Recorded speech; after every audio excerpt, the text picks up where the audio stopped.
Hey guys, welcome back to another educational video. This is the youtube.com/GenericTechSupport channel. If you guys are watching this, you should know that everything we do is for educational value. All the software is purchased or used under legal availability. This channel does not promote or suggest the use of pirated software. All links are located on the Tech Guy 1 wiki page. This channel, again, is for educational purposes only. Like and subscribe for more content. I provide you guys the best practices or best experience and insight into doing things, but I don't know everything. So if you guys know something that I don't, please leave it in the comments. Thanks again for watching. So welcome to our file server. Now, originally the plan here was to use QUIC, QUIC, which is a new version of configuration on SMB shares.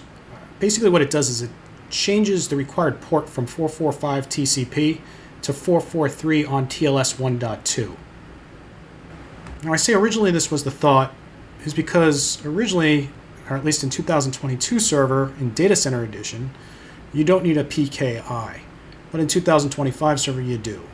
And unfortunately I just don't have the time right now to configure a PKI system on our trial system so I can get certificate services or enterprise certificates configured so that way I can use Active Directory to allow us to create this sandboxed environment to test this out in 2025 server. Now, if you guys are interested in that, let me know in the comments and I'll see what I can do in the upcoming videos to create us a PKI box so that way we could go through and create the keys in order to use the QUIC functions for file services. It's important to note though that if you do this, you're going to have to modify some configurations which disables the ability to use port 445 for SMB. So if you have anything older that requires an SMB configuration, like for instance scan to email or scan to file on your network, it will cease to function correctly. It will only work with the QUIC configuration, which means that you would need to sandbox this configuration outside of your normal SMB configuration, and then likely configure some kind of DFS replication service to migrate the files between the two systems, because you can't run SMB over 445 and SMB over QUIC on the same box, which means that your clients would not be able to access your file shares. They would only be able to access it through the QUIC configuration. So you'd have to figure out something else for your scan to file configuration, as it just wouldn't work correctly any longer. Now, where this becomes a benefit is if you have an infrastructure configuration where you have remote clients. In other words, if you have clients that are not located but in your internal infrastructure, but are located, say, at home, you could use the QUIC configuration with a PKI and then set up your firewall to actually create a NAT to send the traffic directly to your server. Now the TLS 1.3 handshake will take place, and because the configuration and the connection is encrypted, you wouldn't necessarily need to use a traditional VPN connection to access your file shares from your home computers. So basically your home computers would be able to access your internal network shares just like they were on your internal network. Now, obviously, the question that's going to come up here is, well, how do you authenticate? And that's a good question. What you would need to do is use KDC or Kerberos authentication processes. You would need a separate server to do that, and then you could use the KDC to replicate the credentials into your Active Directory, your domain controller, to allow the authentication processes to take place. Something else to keep in mind is that you can't run the WAC on the same system. So if you're running Windows Admin Center, you're going to have that on yet another server. So really what you need is you need a domain controller, a file server, a KDC server, and then the Windows Admin Center on its own box. So you need 4 servers to get this configuration for a file share set up correctly. Obviously, I don't have the resources to do that where we sit. So let's take a look specifically at our traditional file share configuration and potentially our print server configuration on the standalone server. So much like servers in the past, once the system's added to the domain, let's go to Add Roles and Features, skip by default, next, next. That is our file server. So we'll click Next. And we're going to look in here to see what we got going on. So specifically what we're looking for is our file services and our print services. So you'll notice that we have print and document services here, so we can add the features. We do not show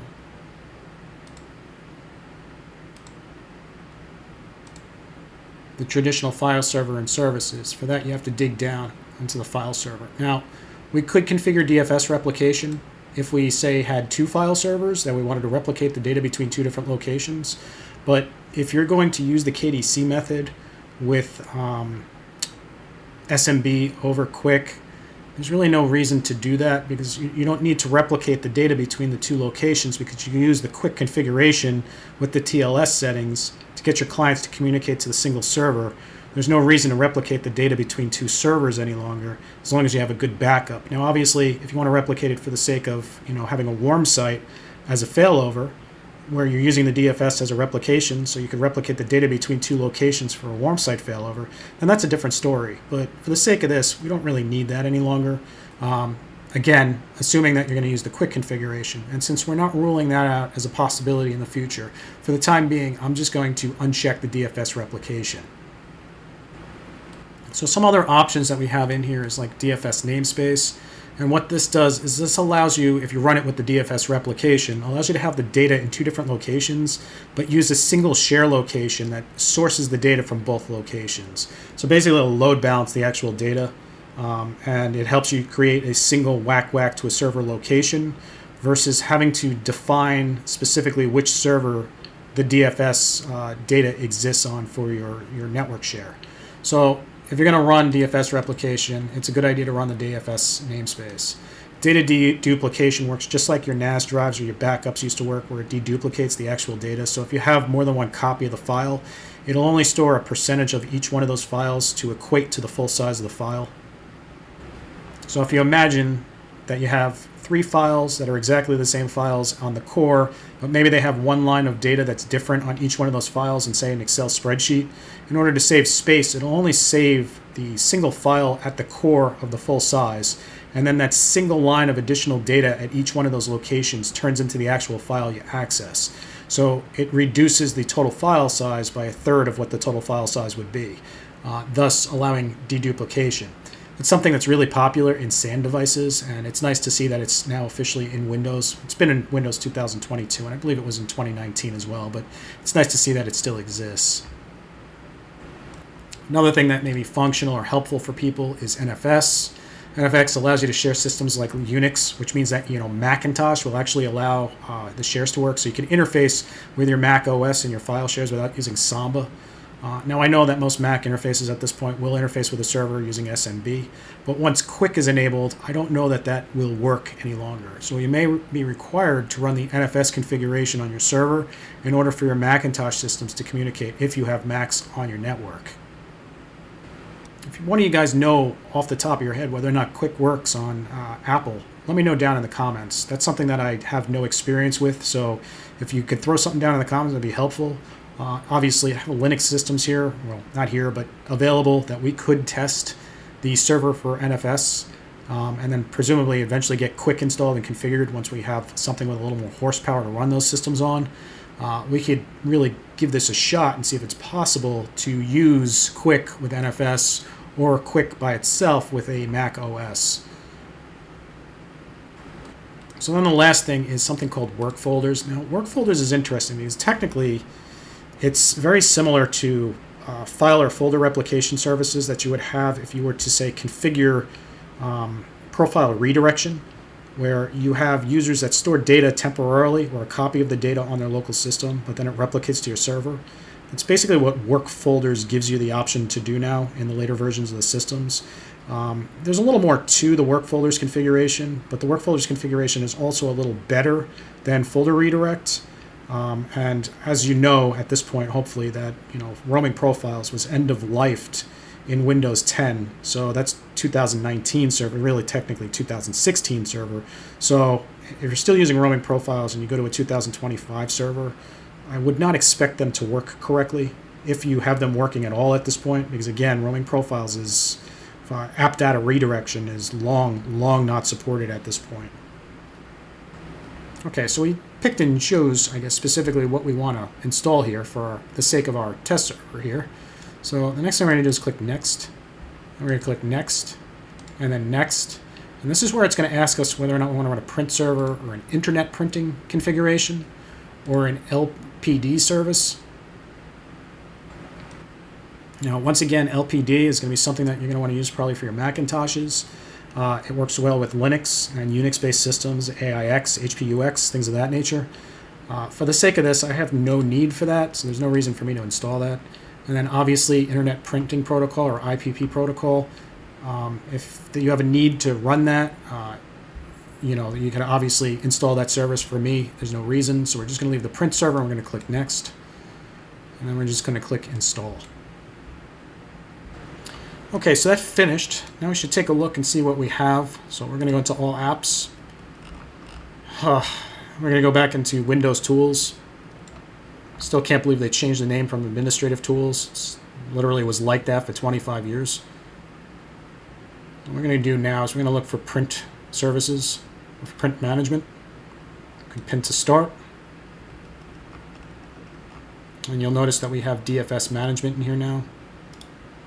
So again, we can pin it to the taskbar, and then we can pin it to start from the taskbar. Like I said, there's definitely something wrong with the GUI on the system, but Windows 11. So let's go into our print management and take a look at that first. Okay, so once we're in here, let's go to print management.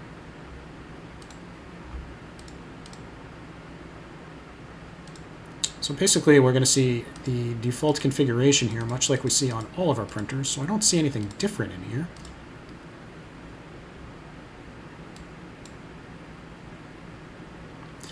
So the interesting thing about this is the fact that they've known about the print nightmare issue now for, let's say 6 years. It's probably been longer than that, but let's say 6 years. So in the 6 years, they've patched the print nightmare with Windows updates, and they've included those Windows updates in their kernel rollouts and updates of actual applications and systems. But they haven't fixed the ability to share the printers with the clients in a way that it worked just like it used to work, where you would just go into the configuration and you would share the printer, and then once the policy would apply to the desktop, it would just automatically install the printer. Now there's about 15 additional steps that you have to make in order for that to work. So something that I was long hoping for is that as these operating systems progress and release, that Microsoft would fix these print nightmare patches and other patches and resolve the issues with the workarounds and basically give you back the functionality you had in the previous versions, where once you configure it in the server, you don't need to run these 15 different steps to do it. You could go back to the old set configuration where we would just deploy it with a single policy and be done. Clearly, based on how this thing looks, that's asking too much. So the printer configuration in here, as we can see, really is the same thing. We still have add remove servers, and we have the migrate printers. Now, I'll tell you that the migration works fantastic. You can migrate a 22 print server to a 25 print server, or 19 print server to a 22 print server, and there's no issues with doing it. Drivers move. Even the clients update themselves automatically through group policy to the new location. It's really a fantastic product for migrating printers. So if you're not using this for your printers and your internal infrastructure, you're really doing yourself a disservice, because you're wasting a ton of time on stuff that you just genuinely don't have to worry about. You can do it all through here, and then when the next version of the operating system comes out, you can manage or migrate this print server to the next server, and it'll literally update all the policy configurations under your printer deployment to all your clients without you having to do anything. You won't have to mess with any of the clients, or the drivers for that matter. Okay guys, so let's jump into the server configuration or server manager, and let's take a look at our file server configuration.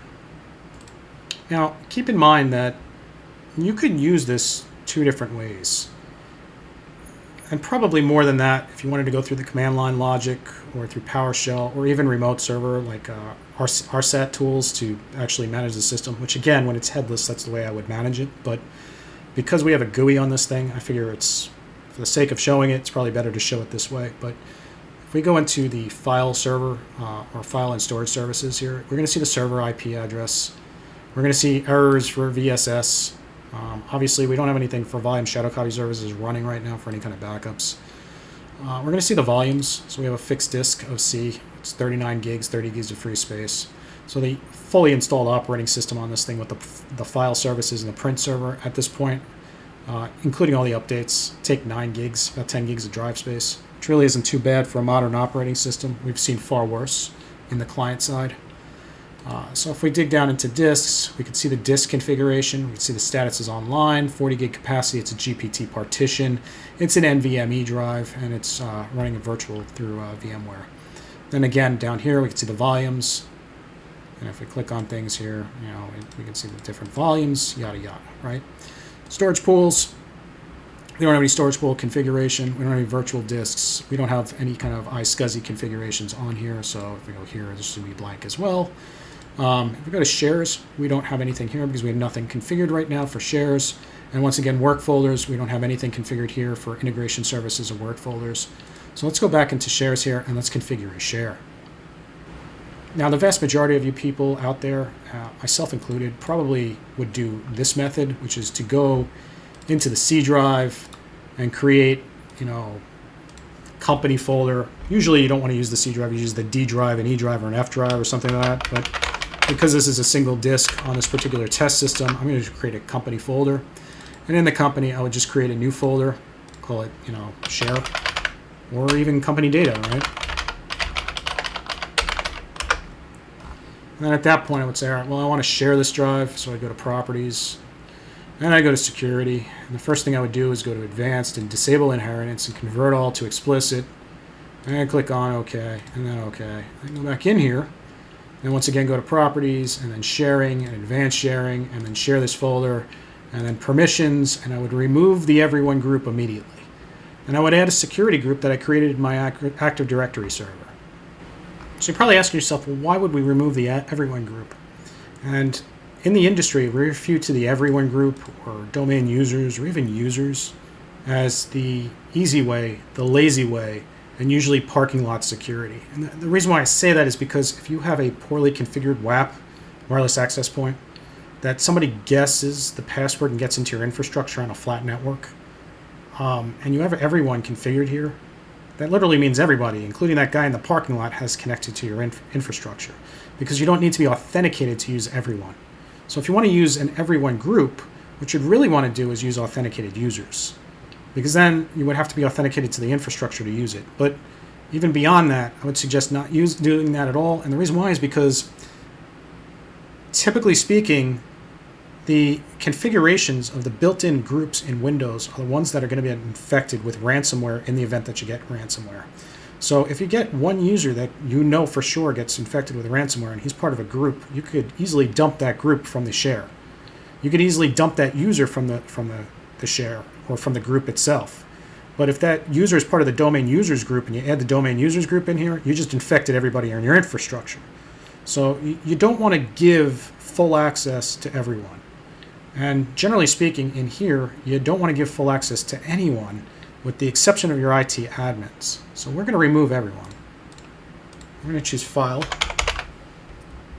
and do Check Name. We're going to have a variety of different ones here. So we're actually going to select them all and hit OK, and then do OK again. So what do we got? We have File Share Full Access. So that's going to be users that have full access. So they need change and read, but they don't need full control. Because if you give somebody full control, they could go into here and change the control. So the next thing we're going to do is we have the file share admins. So the admins are going to be like myself, you guys as the IT people. Those are the people you give full control. And then you have file read only. So you just need read access, right? So we're just going to click apply and hit OK. Then we'll hit OK again. So now we have a share configured for company data where we have those types of access. So now we want to go in here. We've already disabled the inheritance, right? But we want to go in here and we want to remove users. And we want to add select principal file. Now on this, you can only do one at a time, right? So we're going to choose file share full, which is going to be the users, right? We're going to choose modify, but we're not going to give full control.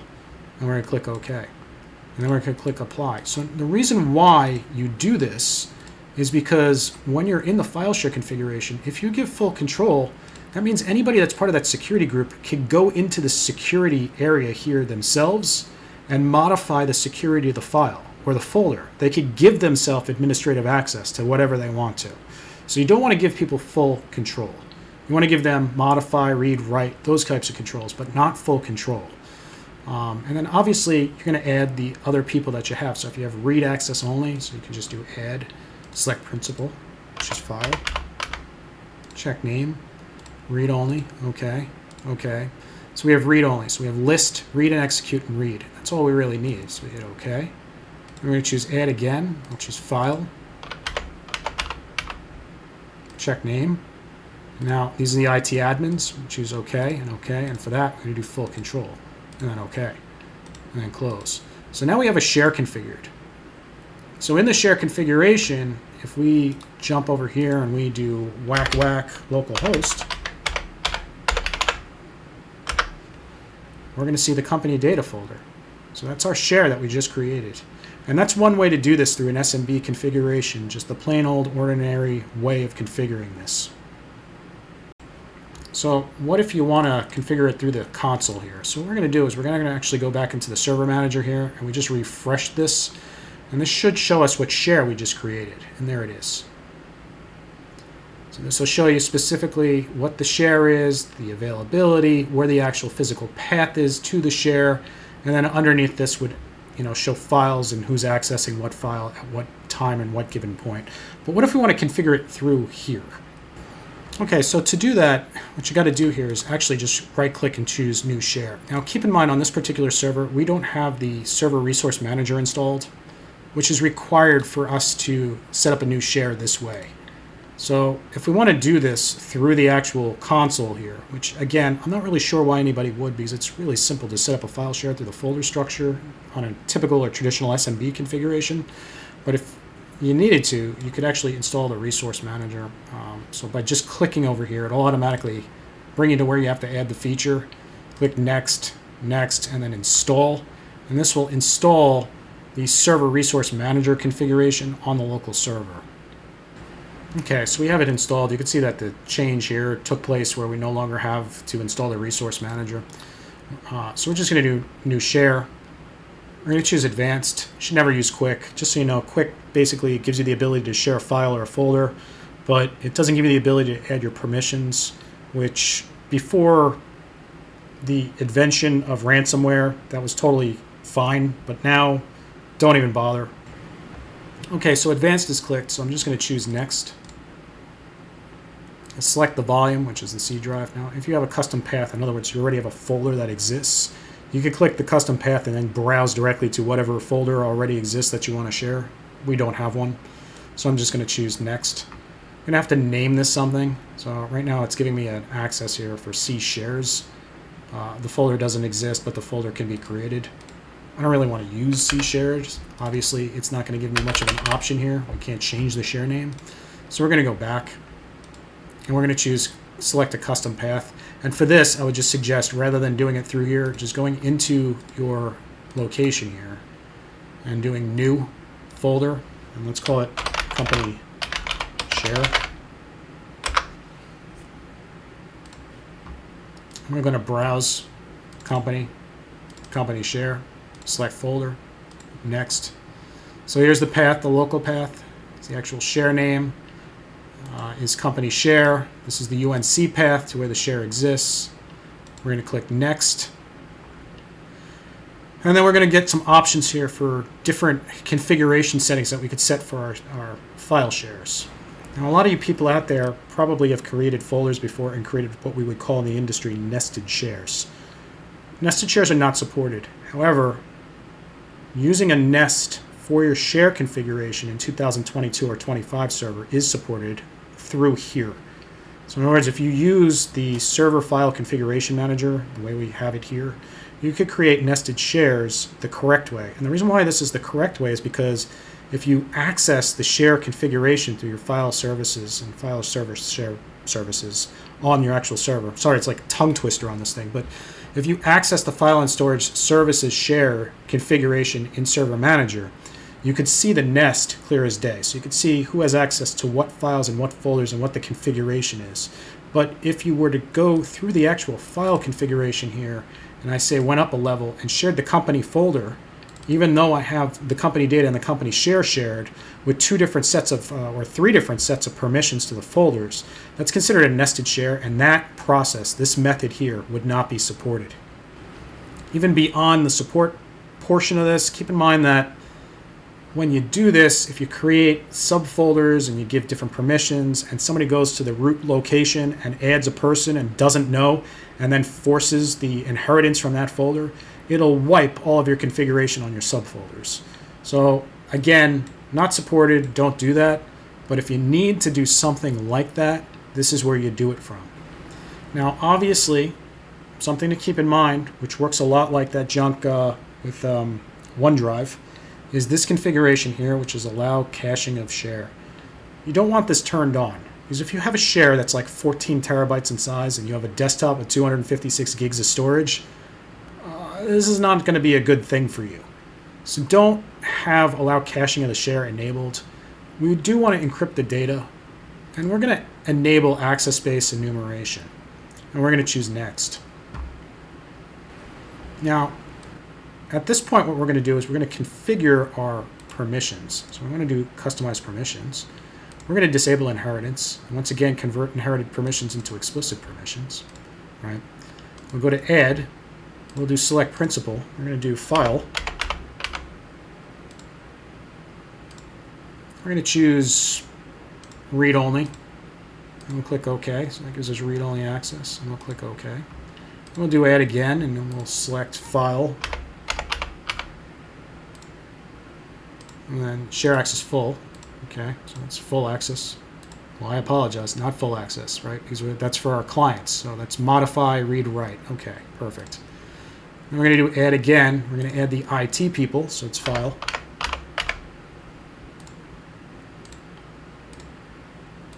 And the IT people do need full access and full control, so we're going to hit OK.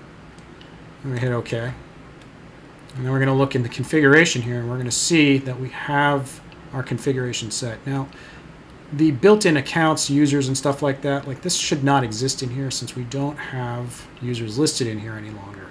So chances are there's something screwed up here in the permissions configuration of the 2025 server. Because generally speaking, when you remove this in 2022 and 2019, these built-in accounts, when you disable the inheritance and remove it, would disappear, but they haven't in here. So perhaps if we go back and then go forward again, no, it doesn't appear that that makes any difference. So once this finishes, it'll be interesting to go into our folder structure to take a look to see if this actually stripped those out. I suspect what we got going on here is there's a bug in the server configuration on 2025 server. So here's where it's going to ask us what we're going to use this actual file share for. Now, again, user files is the obvious answer. Group files is not necessarily the obvious answer because a group file in a configuration is really more along the lines of, if you thought more along like, I guess the best way to compare it would be like Google Drive, where you could have multiple people accessing the same file. That would give you the ability to do that. So if you're going to use group configuration files where you're going to do like work group share configuration, that's what you want to use. Application files are like executables and MSI files. And then backup and archival, obviously, are going to be slow storage type files for just the sake of backing up data. Now, if you decided to, where you had this configured for, say, Azure integration with Office 365, you could actually specify the owner of the email or the email address of the owner. So you could put your IT email address in here or your IT group's email address in here. So that way, if a user wants to access a file and doesn't have access to it, or is trying to access a group file in order to work in a group, they'd be able to send you an email directly to your ticket system to notify you that they do need to do the configuration or do need you to update the configuration rather, so that way they could access files off the file server. For the sake of this, obviously, I'm not going to do that. We have no internet access. So we're just going to click on Next. So here's where we would set a quota. A quota is going to be basically to notify us. Now, again, if we have a configuration with our email set, we set this as a quota. Once we got to a certain size, like a 2 gig limit, I mean, you could even go as high as 10 terabyte volume. I mean, there's quite a bit of options in here. But we would say a 2 gig limit. What would happen is if the file structure itself got over 2 gigs in size, it would notify us via email to let us know that we're running out of storage on the actual file server. Now, this is super helpful in the event that you need to monitor a file server that has an enormous amount of data and is always drastically close to running out of data. That's when you want to use this quota. For the sake of this, Again, we don't have an email address associated because we have no external access. We're going to just do not apply a quota and choose next. All right, so that's our configuration. We're going to choose create and then close. Okay, so now that that's done, let's take a look to see how well it did. So we're going to refresh this, and there's our company share. So that's interesting. I'll go back and go to company. I'm going to company share. We're going to choose properties. We're going to choose security, go to advanced. And yeah, you see it kept the user configuration, which is a problem because with that there, that means that built-in users would have read and execute, which is not necessarily going to follow your security groups. So you'd want to remove that and hit apply. Now, I don't know why that doesn't exist as an option or doesn't show correctly in the server manager of the file server. But that's a problem, and I would call a bug in the 2025 build. So now let's take a look at our sharing, because this is going to be the interesting part, because I'm wondering how it shared it. So let's take a look, right? So we're going to go to advanced sharing, we're going to go to permissions. Yeah, so this is bad. The fact that the system adds this as everyone has full access is a bad idea, because again, if I gain access to your wireless access point from the parking lot with my laptop, everyone's a built-in group, which means that I would have access into your share from the parking lot. Now, add that with the fact that it originally configured the permissions of the folder itself to have the built-in group of users, means that I would then be able to read and execute the data. So this is really not good. So when you do this configuration, if you use the server manager to do the configuration, make sure you go in and you remove and add based off of the security principles you created. So we're going to do file again, check names, choose OK.